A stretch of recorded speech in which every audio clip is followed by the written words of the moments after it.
La necedad del mundo, 9 de febrero de 1969. Primera de Corintios, una prédica por John MacArthur.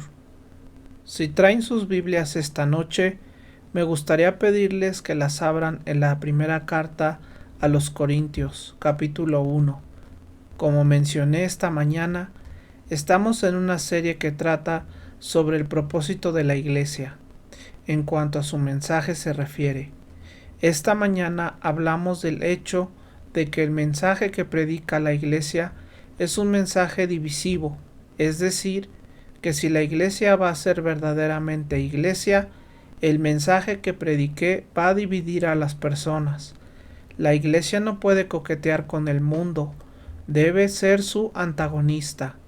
Y luego presentamos la porción de las Escrituras en Mateo capítulo 7, donde vimos a personas religiosas de pie ante el tribunal de Cristo, o mejor dicho, ante el juicio de Cristo, que no pudieron entrar al reino de Dios porque no habían cumplido con el requisito de hacer la voluntad de Dios. Descubrimos entonces que Cristo no vino a traer paz, sino espada, y ese debe ser el mensaje de la Iglesia en cualquier época. Esta noche quiero llevar eso un paso más allá y hablar sobre la necedad del mundo y la necedad de la predicación.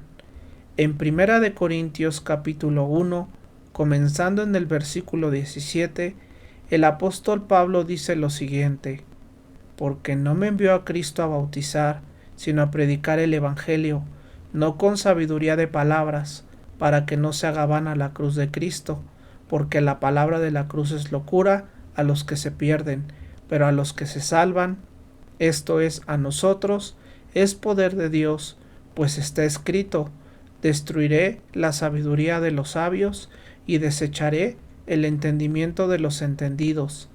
¿Dónde está el sabio? ¿Dónde el escriba? ¿Dónde el disputador de este siglo?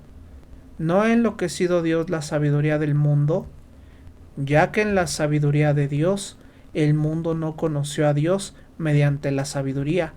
Agradó a Dios salvar a los creyentes por la locura de la predicación, porque los judíos piden señales y los griegos buscan sabiduría, pero nosotros predicamos a Cristo crucificado, para los judíos ciertamente tropezadero y para los gentiles locura, mas para los llamados así judíos como griegos, Cristo poder de Dios y sabiduría de Dios, porque lo necio de Dios es más sabio que los hombres, y lo débil de Dios es más fuerte que los hombres.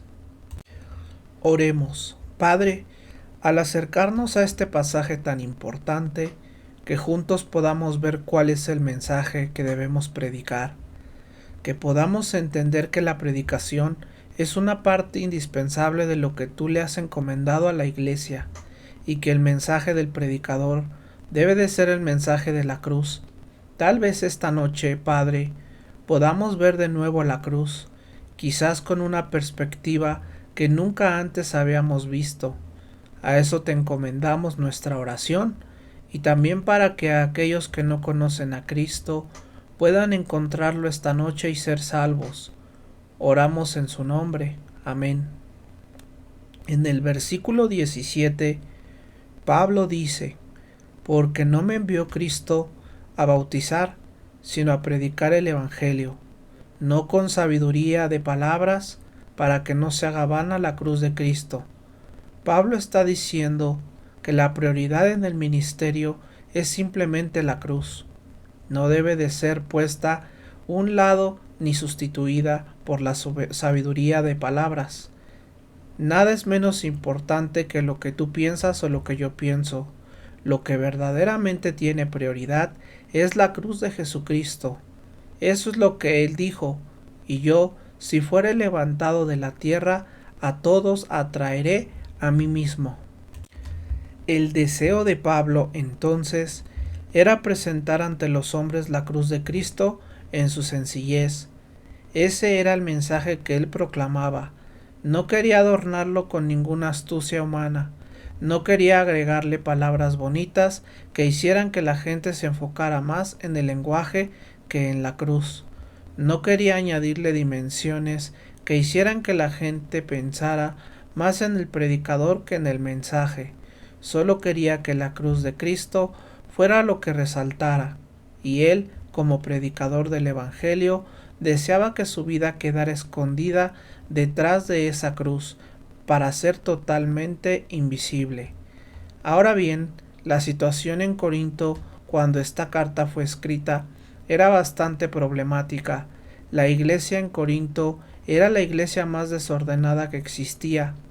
Pablo tuvo que dedicar los primeros capítulos largos y pesados de la carta para decirles cuán mal estaban antes de siquiera poder comenzar a ayudarlos.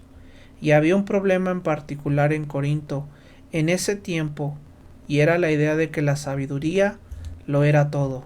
Era un lugar lleno de filósofos, y ahí la gente valoraba a los demás según qué tan bonito o refinado hablaban.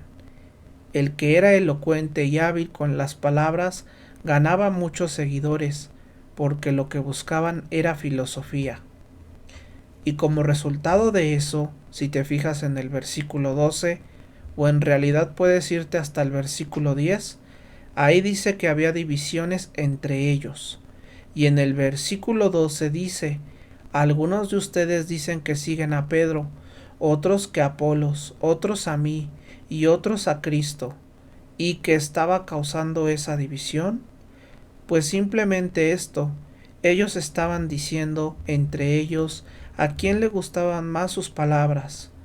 Al que le sonaba más sabio, a ese seguían, y se volvió como un concurso donde unos decían, no, Apolos es definitivamente el mejor predicador, no, no, no, Pedro es el mejor, no, Pablo es el más grande, no, Cristo, incluso con toda la simplicidad hermosa de su mensaje, él sigue siendo el más grande, y todos estaban divididos por la cuestión de quién era el orador más elocuente, y la sabiduría se volvió el tema principal en Corinto, y eso provocó divisiones.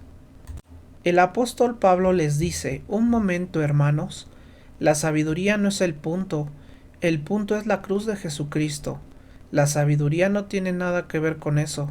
De hecho, dice él, para las personas eso es locura. Toda la sabiduría del hombre es un intento inútil de alcanzar algo. ¿Quién fue el hombre más sabio que ha vivido? ¿Quién fue? Salomón. ¿Y quién dijo, vanidad de vanidades, todo es vanidad? Salomón. La sabiduría nunca le trajo a Salomón nada más que la realización de que en realidad no tenía nada. Sabiduría. Cuanto más sabio se volvía, más se daba cuenta de que no tenía nada realmente. Y dijo, busqué sabiduría, pero vanidad de vanidades, todo es vanidad. Pablo dice, yo no vengo a ustedes con palabras bonitas, vengo con la cruz de Jesucristo. Ese es mi único mensaje. Y yo les digo ahora mismo, como pastor, ese es mi único mensaje. El día que yo empiece a tratar de entretenerlos con palabras rebuscadas, ese es el día en que pueden echarme, porque ese será el día en que habré terminado. El único mensaje que puedo proclamar y seguir siendo el siervo que Dios quiere que sea, es la cruz de Jesucristo. No palabras elegantes, sino la cruz de Cristo. Entonces Pablo usa una técnica clásica de un gran predicador, habiendo mencionado la cruz de Cristo en el versículo 17, como que en el versículo 18 dice algo así como, por cierto, ¿alguna vez has escuchado a un predicador a salirse del tema? Mira, él venía hablando de la sabiduría, ¿cierto? Y estaba hablando sobre las divisiones en Corinto. Está tratando un problema específico en esa iglesia, y de repente dice, la cruz de Cristo. Y como que dice, por cierto, déjenme hablarles sobre la cruz de Cristo. Me cae bien eso de Pablo, porque yo también hago eso. Él dice, por cierto, así que del versículo 18 al 25 es como si hiciera un paréntesis, una pausa por decirlo así. La cruz debe de ser predicada, es el único estándar verdadero, así que en los versículos 18 al 25 Pablo presenta 3 características de la predicación de la cruz. Y te vas a dar cuenta, conforme vengas más seguido por acá, que a mí me gusta tener 3 o 4 puntos bien claros para que tengas algo en tu mente donde colgar la verdad. Si podemos clavar 3 clavitos en tu cabeza, entonces puedes colgar algo sobre ellos y recordarlo mejor. Al menos a mí me ayuda, y confío en que a ti también. Así que Pablo menciona 3 aspectos de la predicación de la cruz. Primero, habla de la dinámica de la predicación de la cruz, luego de la demanda de la predicación de la cruz y por último de la oposición o desprecio hacia los que predican la cruz y hacia la cruz misma. Dinámica, demanda y desafío, y vamos a ver estos puntos del versículo 18 al 23 y luego pondremos atención al 24 y 25. Primero, la dinámica de la predicación de la cruz está en el versículo 18. Porque la palabra de la cruz es locura a los que se pierden. Es un tiempo lineal continuo, pero a los que se salvan, esto es a nosotros, es poder de Dios. Ahora, la palabra griega para poder es dunamis. Es la misma raíz de donde viene nuestra palabra dinamita. La dinamita del Evangelio es la cruz. La fuerza explosiva del Evangelio está en la predicación de la cruz. Fíjate cómo dice la palabra de la cruz. Ahora, esa palabra traducida como palabra no es la palabra griega habitual para predicar, es logos, una palabra muy conocida para cualquiera que estudia la Biblia. Significa el mensaje o la verdad de la cruz. Eso es algo muy importante y quiero que lo notes porque justo acaba de decir en el versículo 17 que él no predica con la sabiduría ¿de qué? Palabras. Y ahora en el versículo 18 hace un contraste tremendo, pero sí predico la palabra de la cruz. Quiero que notes algo desde el inicio. ¿Te diste cuenta de que dijo sabiduría de palabras en plural? ¿Eso nos sugiere cierto nivel de confusión? ¿Hay algo que caracterice más claramente a la filosofía que eso? Palabras y más palabras y más palabras y más palabras. Y al mismo tiempo, ¿hay algo más hermoso que la sencillez de esa única expresión, la palabra de la cruz? ¿Ves la complejidad enredada de la sabiduría de palabras? Y de pronto el cambio drástico de Pablo en el versículo 18, cuando dice, no son muchas palabras complicadas, es el mensaje claro, sencillo y unificado de la cruz. El término logos es muy importante, no significa simplemente palabra. Para eso, en griego hay otro término, rema, que se refiere a una palabra individual. Logos es algo completamente distinto. Logos significa un conjunto de verdad, una idea completa, como cuando le dices a un amigo, a ver, dame la neta, o ¿cuál es la info sobre esto o aquello? No te refieres a una sola palabra, sino a todo lo que se sabe sobre el asunto. Dame la palabra sobre esto, o sea, cuéntame todo el panorama. Así también el término griego logos significa el conjunto de verdad. Y lo que la palabra está diciendo aquí es, porque el mensaje, la totalidad de la verdad acerca de la cruz, es poder de Dios. No es simplemente un palo de madera el que tiene poder, es todo lo que representa la cruz, lo que es el verdadero poder de Dios. ¿Recuerdas en el Evangelio de Juan, en el primer capítulo, en la primera parte, donde dice que el verbo se hizo carne? Ahora bien, ¿quién es ese verbo? Cristo. ¿Ves lo que está diciendo? Usa ese mismo término griego logos porque Cristo era la totalidad de la verdad en forma humana. ¿Verdad? Era la encarnación misma de la verdad acerca de Dios. Era la revelación del Dios que se dio a conocer a sí mismo. Era Dios en carne humana. Era totalmente Dios. Por eso Juan lo llama el Logos. ¿Ves? Logos. Juan tomó ese término de la filosofía porque para los filósofos el Logos Era la verdad completa sobre cualquier cosa. Y entonces Dios, o Juan, está diciendo, ¿estás buscando toda la verdad acerca de Dios? Mira a Jesús. Él es ese logos. Él es ese cuerpo completo de verdad sobre Dios.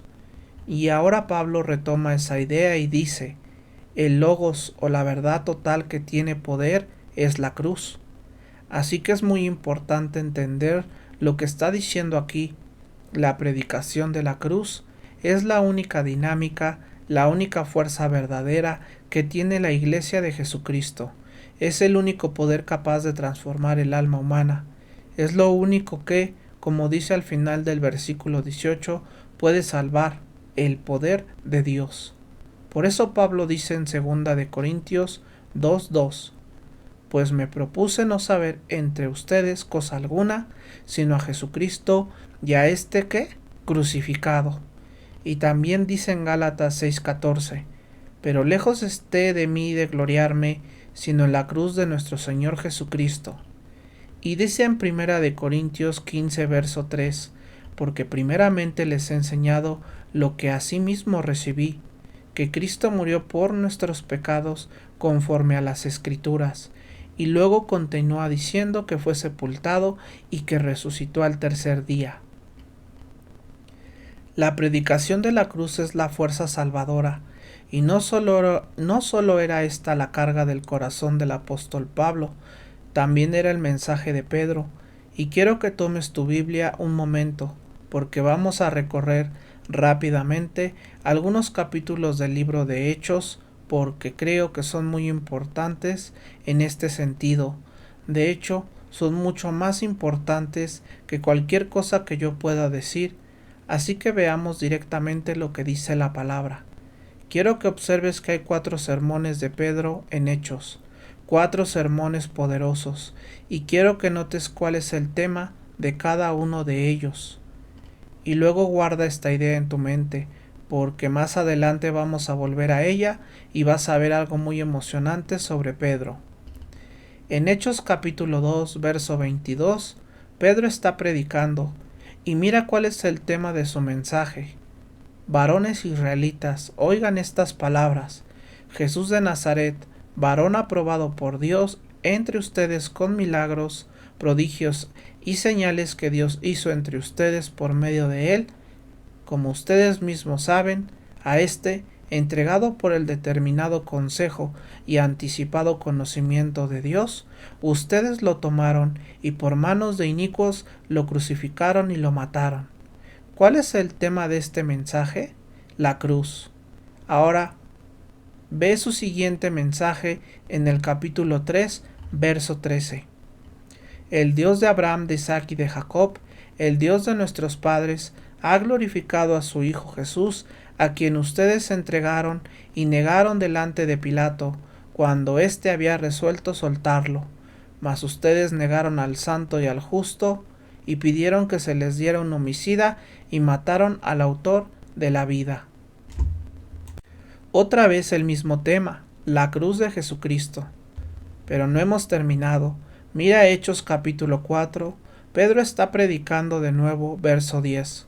Sea notorio a todos ustedes y a todo el pueblo de Israel que en el nombre de Jesucristo de Nazaret, a quien ustedes crucificaron.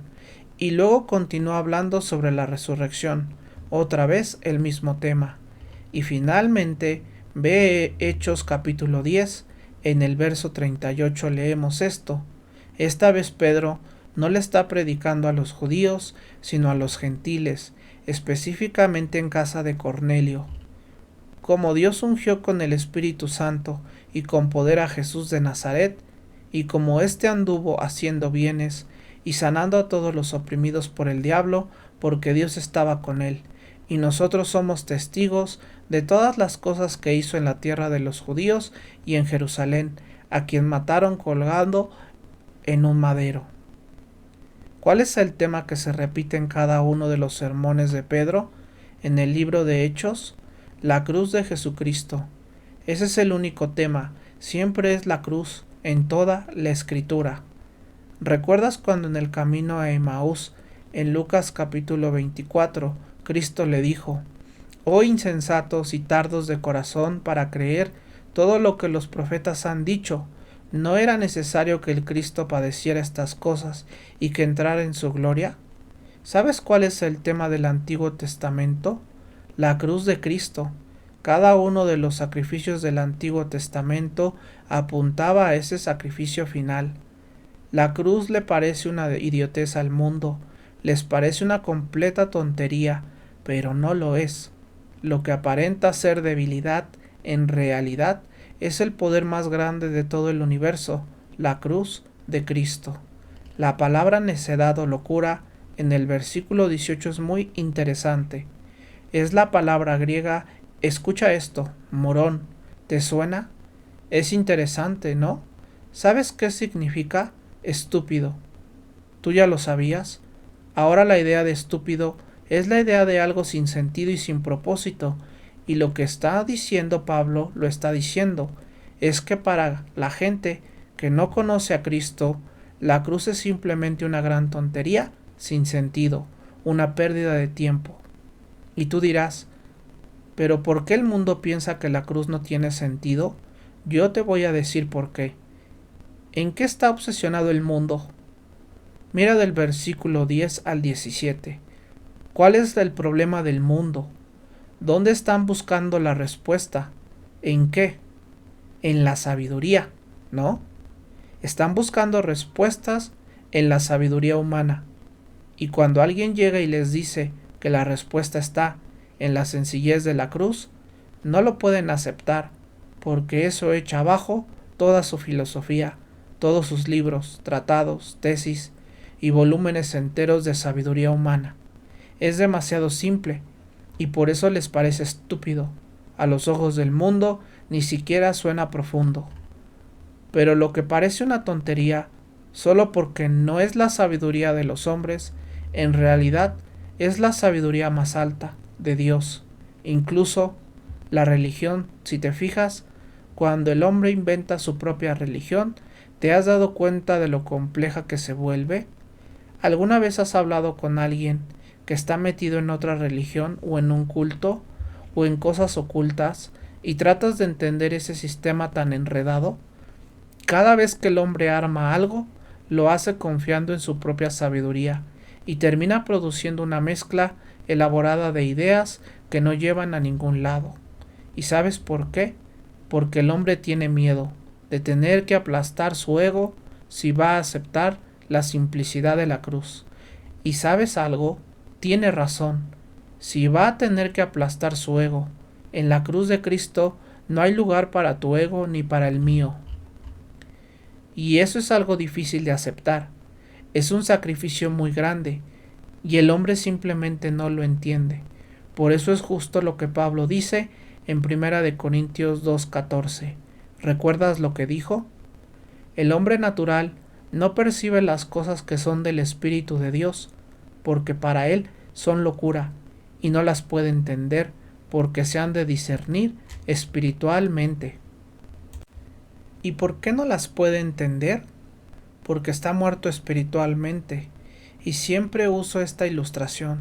Si tú picas a un muerto con una aguja, ¿qué pasa? Nada. Y si algo pasa, entonces tienes un gran problema. Pero lo normal es que nada pase, porque cuando estás muerto no sientes ningún estímulo físico. Y lo mismo pasa en el mundo espiritual. ¿Sabías eso?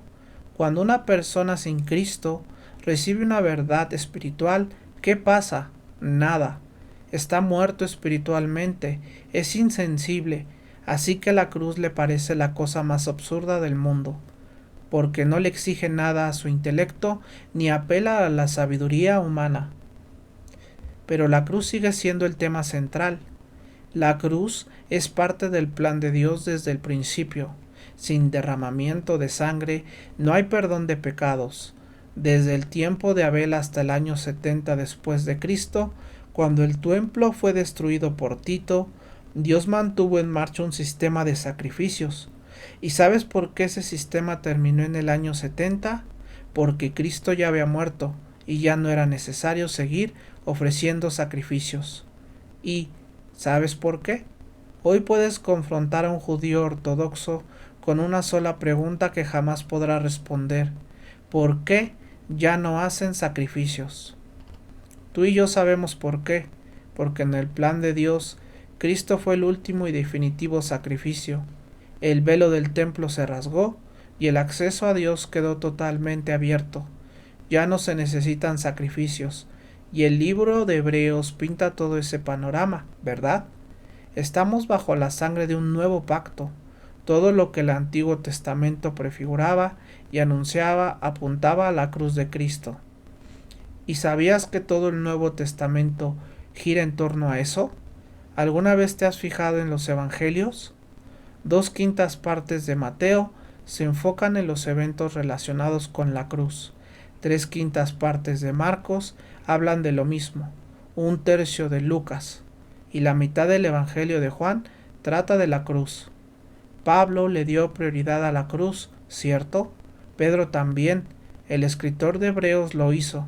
Él dijo que Cristo quitó el pecado por el sacrificio de sí mismo. Digno es el Cordero que fue inmolado de recibir poder, riqueza, sabiduría, fortaleza, honra, gloria y alabanza. Apocalipsis 5:2. Juan dice: la cruz es el tema dominante desde un extremo de la Biblia hasta el otro. Pablo dice que es el mensaje del poder de Dios, es el hilo escarlata que atraviesa toda la Escritura. No hay cristianismo sin la cruz, no hay respuesta para nada sin la cruz, no hay solución al vacío del corazón humano sin la cruz, porque es la dinámica de Dios. Y tú podrás decir: ¿pero de verdad es necesaria la cruz? ¿Por qué no un cristianismo sin sangre? ¿Por qué tenemos que hablar de una cruz? Bueno, mucha gente se hace esa misma pregunta. ¿Sabes? Hay alguien en la Biblia que también lo hizo, y ya hablamos de él. Por eso quería que recordaras lo que Pedro dijo en su sermón, porque Pedro no creía que la cruz fuera necesaria. Si lo recuerdas bien, Pedro era muy renuente a que el Señor sufriera. Él sabía que Jesús era el Mesías y conocía el sistema que Dios había establecido. Pero, ¿te acuerdas de Mateo 16? Jesús pregunta: ¿quién dicen los hombres que soy yo? Y Pedro responde: tú eres el Cristo, el Hijo del Dios viviente. ¡Qué declaración tan impresionante! Y Jesús lo mira y le dice: eso no te lo reveló carne ni sangre, sino mi Padre que está en los cielos. O sea, Pedro recibió esa revelación directamente del cielo. Hizo una declaración divina: tú eres el Cristo. Increíble. Pero ¿sabes qué? Aunque sabía que Jesús era el Cristo, no creía que la crucifixión tuviera algo que ver con eso. Lo siguiente que Jesús hace es decirles que va a morir, y Pedro se le acerca y le dice: Señor, que eso nunca te pase. ¿Y qué le responde Cristo? Apártate de mí, Satanás. ¿Ves? Pedro confesó con su boca que Jesús era el Hijo de Dios, pero no entendía la necesidad de la cruz para nada. Y luego en el huerto, en Juan 18, ¿recuerdas qué trató de hacer? Cuando vinieron los soldados a arrestar a Jesús, Pedro sacó su espada e intentó defenderlo, pero solo alcanzó a herir al primer tipo y solo le cortó la oreja. Jesús se la restauró. Mira, Pedro todavía no entendía que el sufrimiento era necesario. El cristianismo no es cristianismo sin sufrimiento, sino un Salvador sufriente. En Hechos 3:18 dice: pero Dios ha cumplido así lo que antes había anunciado por boca de todos sus profetas, que su Cristo había de padecer. Incluso Pedro no veía eso. Pero ¿sabes qué pasó? ¿Sabes qué le ocurrió a Pedro después de la cruz? Se volvió un estudioso del Antiguo Testamento, porque entendió la necesidad de la cruz. ¿Sabes cuál es el tema principal de la primera carta de Pedro? Échale un vistazo: la cruz. ¿Y cuál fue el tema de sus 4 sermones en Hechos? La cruz. En primera de Pedro 2:24, Pedro deja salir todo lo que lleva dentro y dice: Cristo mismo llevó nuestros pecados en su cuerpo sobre el madero, para que nosotros, estando muertos al pecado, vivamos para la justicia. Por sus heridas fueron ustedes sanados. El Pedro, después de la cruz, entendió realmente el significado del Calvario. ¿Recuerdas que en el Antiguo Testamento, dentro del sistema de sacrificios, había uno que cargaba con el pecado? Eso estaba simbolizado por el chivo expiatorio en Levítico 16. Ese chivo era simbólicamente cargado con los pecados del pueblo, y luego solo lo llevaban lejos. ¿Y no es verdad que Cristo cargó con nuestros pecados? ¿Que pagó el precio por nosotros? El velo se rasgó y ahora tenemos acceso directo a Dios. Sí, la dinámica del Evangelio, el poder del Evangelio es la cruz de Jesucristo. Es el poder de Dios para salvación. ¿Y qué hay de la demanda? Porque tenemos que predicar la cruz. Versículo 19 al 21. Pues está escrito: destruiré la sabiduría de los sabios y desecharé la inteligencia de los inteligentes. ¿Dónde está el sabio? ¿Dónde el escriba? ¿Dónde el que discute con este mundo? ¿No ha hecho Dios que la sabiduría de este mundo sea una necedad? Ya que en la sabiduría de Dios el mundo no conoció a Dios mediante la sabiduría. Agradó a Dios salvar a los creyentes por la locura de la predicación. Aquí está la demanda. Ya vimos la dinámica del mensaje de la cruz. Ahora vemos por qué se necesita predicarla. Y es esto: el mundo, con toda su sabiduría, no sabe nada. Dios dice: voy a destruir la sabiduría de los sabios, voy a hacer que toda su inteligencia no valga nada. Y luego pregunta: ¿dónde está el sabio? ¿Dónde está el escriba? ¿Dónde está el gran argumentador de este mundo? ¿No ha vuelto Dios insensata la sabiduría humana?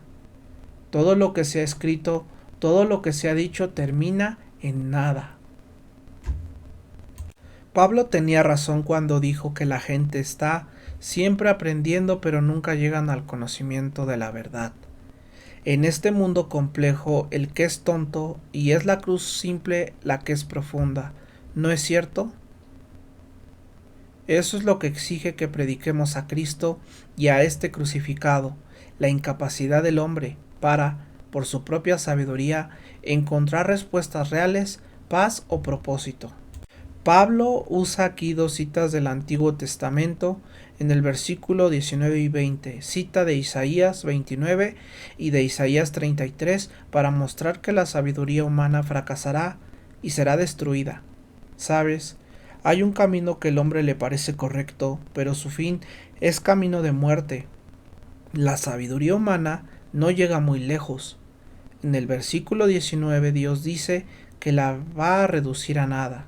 ¡Qué declaración! Toda la sabiduría del mundo sumada vale cero. Y en 1 Corintios 3:19 Pablo dice: la sabiduría de este mundo es necedad para Dios. Es cero. En Jeremías 8:9 el profeta estaba predicando fuera de la puerta del templo, siempre elegía lugares estratégicos, y acusó a los sabios de Israel, a esos que se la pasaban inventando ideas sin fundamento, y les dijo: rechazaron la palabra del Señor.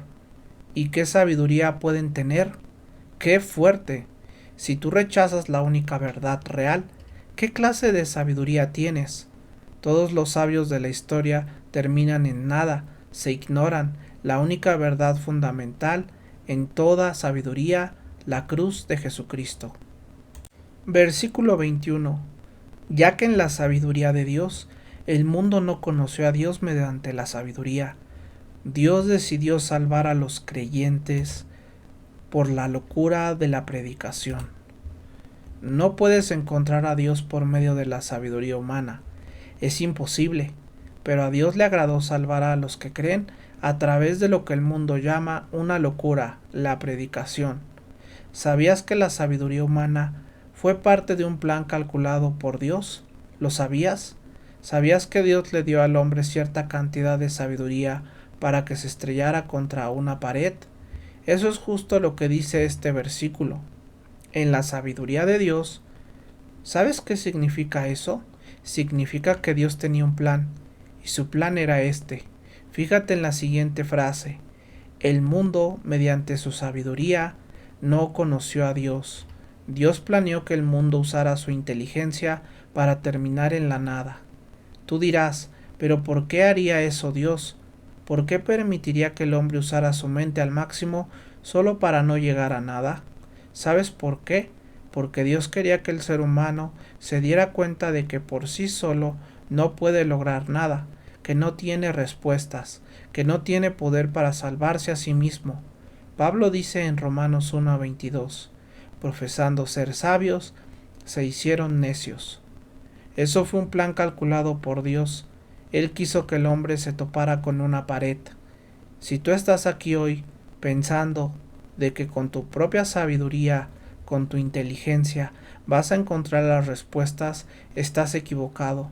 Y puede ser que estés caminando por el mismo camino que Dios trazó, para que te estrelles tan duro contra esa pared, que no te puedas levantar por ti mismo, que tengas que clamar a Dios para que Él te levante. Eso es justo lo que Él quiere.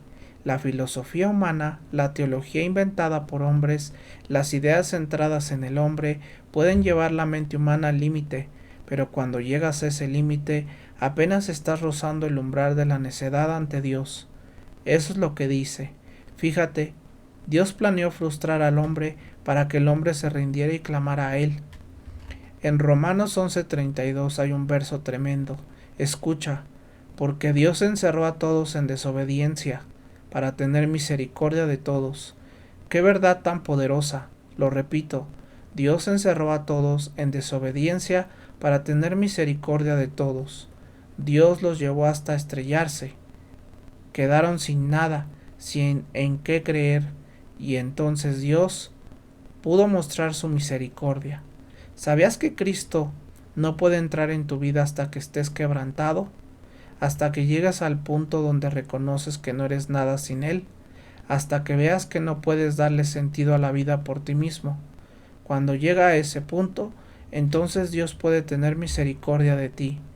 Ya vimos la dinámica de la predicación de la cruz, ya vimos la necesidad de predicarla, que el ser humano no puede encontrar la verdad por su propia sabiduría.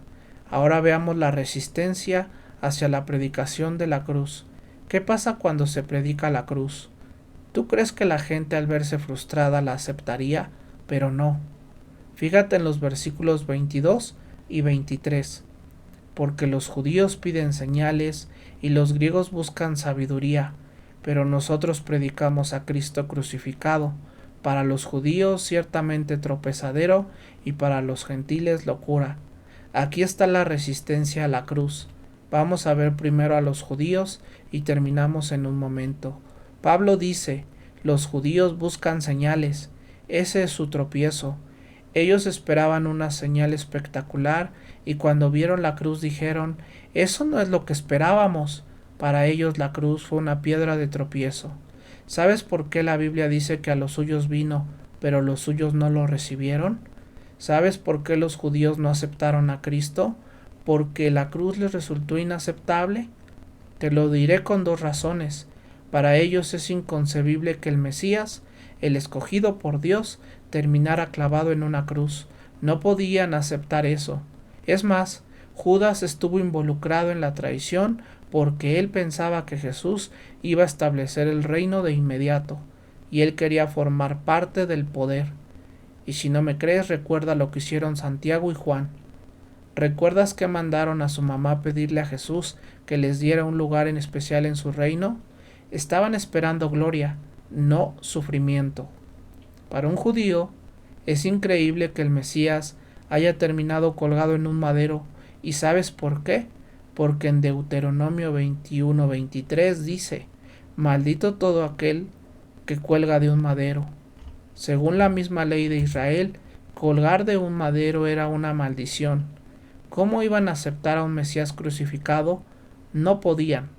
Increíblemente, la crucifixión, que para nosotros prueba quién es Cristo, para ellos fue evidencia de que no lo era. No vieron Isaías 53, no entendieron que el Mesías tenía que sufrir, ni entonces ni ahora. Todo lo que pudieron ver fue que, según su ley, el que cuelga de un árbol está maldito, y para ellos eso eliminaba cualquier posibilidad de que Jesús fuera el Cristo. Y luego, la segunda razón por la que los judíos no creen, no solo porque la cruz les resulta ofensiva, sino también porque quieren una señal, y Cristo no les dio ninguna. Es la misma historia de siempre con los judíos, muy interesante. Siempre andaban buscando mesías que hicieran trucos, y de vez en cuando aparecía alguno. Hubo un tipo llamado Teudas, allá por el año 45 a.C., que tenía todo un plan. Su idea era sacar a toda la gente de Jerusalén y dividir el río Jordán, partirlo en dos como Moisés y cruzarlo en seco. Reunió a toda la multitud, pero no pudo hacer nada. Después vino un egipcio, como unos 9 años más tarde, por ahí del año 54. Su plan era subir al monte de los olivos, decir algo como «Sas» o alguna palabra mágica, y hacer que los muros de Jerusalén se derrumbaran. ¿Puedes creer que la historia registra que 30.000 judíos se reunieron con él en el monte de los olivos para ver cómo caían las murallas? Y esos mismos 30.000 terminaron regresando a sus casas. Hubo otro más que decía que podía lanzarse desde el templo. Lo hizo y fue espectacular. El único problema fue el aterrizaje. Siempre andaban buscando señales. ¿Y sabes qué? Satanás tentó a Cristo justo con eso. ¿Recuerdas que la tercera tentación fue que se lanzara del pináculo del templo? ¿Por qué le pidió eso? Porque con que los judíos vieran a alguien saltar de ahí, y que unos ángeles lo atraparan en el aire y lo pusieran suavemente en el suelo, todos lo habrían seguido. Pero Cristo no vino a impresionar, vino a morir, a sufrir. En Mateo 12, ¿recuerdas cuando los fariseos y los escribas vinieron y le dijeron: «Maestro, queremos ver una señal tuya»? Y él respondió: «No se le dará señal a esta generación malvada y adúltera». Más adelante los fariseos se juntaron con los saduceos, una alianza extraña, y volvieron a pedir una señal, pero Jesús nunca se las dio. La idea era esta: si haces algo espectacular te seguimos. Pero cuando vieron a Jesús humilde y manso, evitando deliberadamente el espectáculo, terminando en una cruz, sin traer ningún reino terrenal, ese no era el Mesías que esperaban. Por eso él fue una piedra de tropiezo, y la cruz también.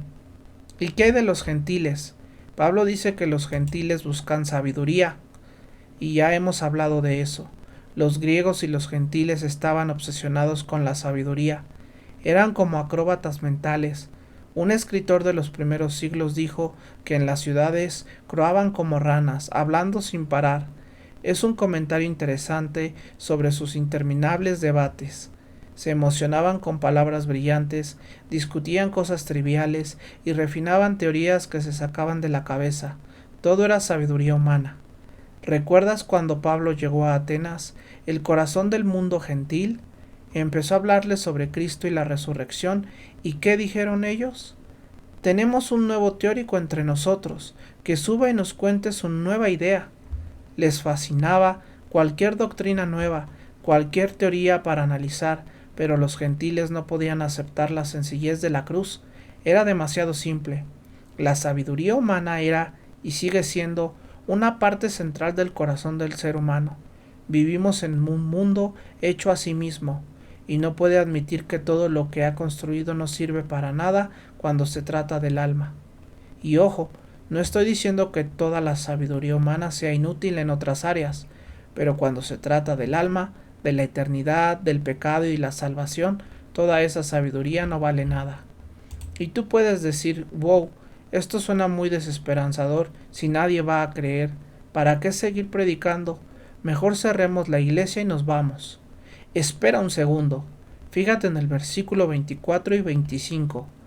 «Pero para los llamados tanto judíos como griegos, Cristo es poder de Dios y sabiduría de Dios, porque lo insensato de Dios es más sabio que los hombres, y lo débil de Dios es más fuerte que los hombres».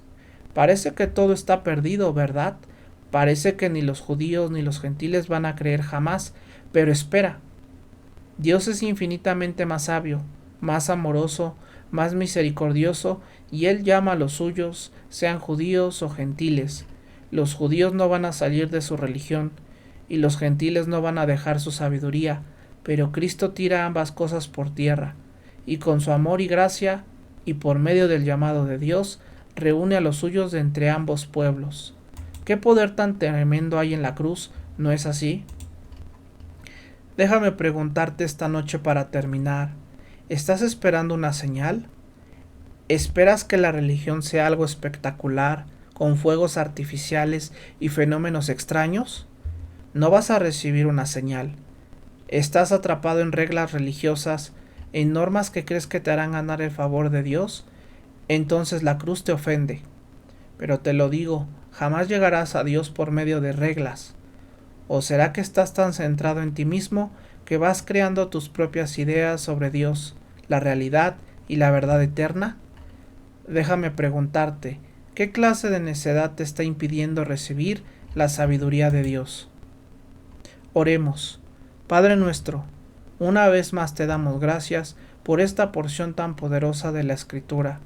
Gracias por la claridad con la que el Evangelio es presentado a través de la cruz de Jesucristo. Oh Dios, nos regocijamos en la cruz, nuestra alma la ama, porque fue a través de ella que nos compraste.